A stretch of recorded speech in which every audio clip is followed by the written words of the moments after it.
Now, for opposition, I would request Mr. Akshay Kumar Jha to brief in 2 minutes. Thank you speaker ma'am. 2047 के विकसित भारत की परिकल्पना करते हुए हम पश्चिमी द्वार से बाहर निकल रहे थे, तभी पूर्वी द्वार में डॉक्टर APJ अब्दुल कलाम ने कहा कि अरे मेरे विकसित भारत 2020 की परिकल्पना को तो एनालिसिस करते जाओ।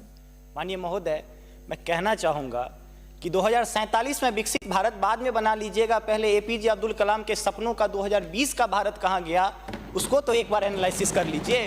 और मैं मानता हूं कि उसके एनालिसिस के पश्चात जो आपके पास जो रिजल्ट आएगा, जो परिणाम आएगा, वो 2047 के विकसित भारत की परिकल्पना को पूर्ण करने में कहीं ना कहीं बेहतर साबित होगा। मैं उस क्षेत्र से आता हूं जो बिहार को 2 भाग में बांटती है, एक नॉर्थ बिहार, एक साउथ बिहार। हमारा मिथिला का रीजन 6 महीने बाढ़ के पानी से ग्रसित रहता है। जब मैं राज्य सरकार से पूछता हूं तो कहते हैं कि विदेश का मामला है भैया, नेपाल पानी छोड़ देता है, मैं क्या करूं, उधर से चैना डैम बना देता है। अब तो राज्य में भी सरकार आपकी है, केंद्र में भी आपकी है, तो प्रभु कृपया कुछ तो मदद कीजिए।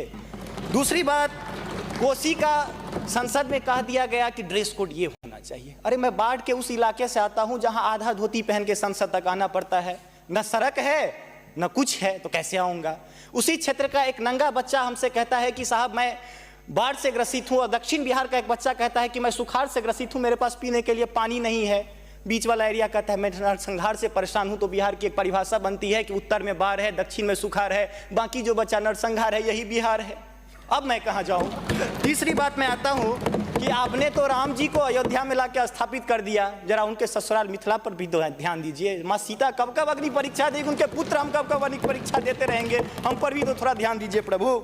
बाढ़ का पानी जब हमारे बिहार से निकलता है तो लगे लगे बंगाल चला जाता है, और जो भी हमारे पास रोजी रोटी रहती है खत्म हो जाती है। तो मेरी पत्नी भी कहती है कि लागल लागल सजन धक्का सलम कलकत्ता चल गया, अब कितना आगे जाए।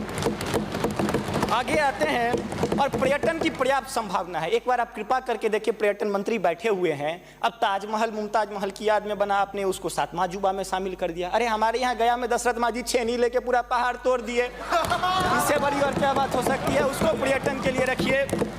और ये जो भूखमरी, बेरोजगारी और शिक्षित राज्य की जो हम पर वो जो पीठ पर धो रहे हैं, वो हमको इसी तरह की कविता याद दिलाती है कि तू सिंह मारती गैसी, मैं कोने में दुबका बैल प्रिय, मैं पीपल सा सीधा साधा, तुम उस पे लटकी चुड़ैल प्रिय। तो ये अशिक्षा, बेरोजगारी हम पर चुड़ैल की तरह लटकी है।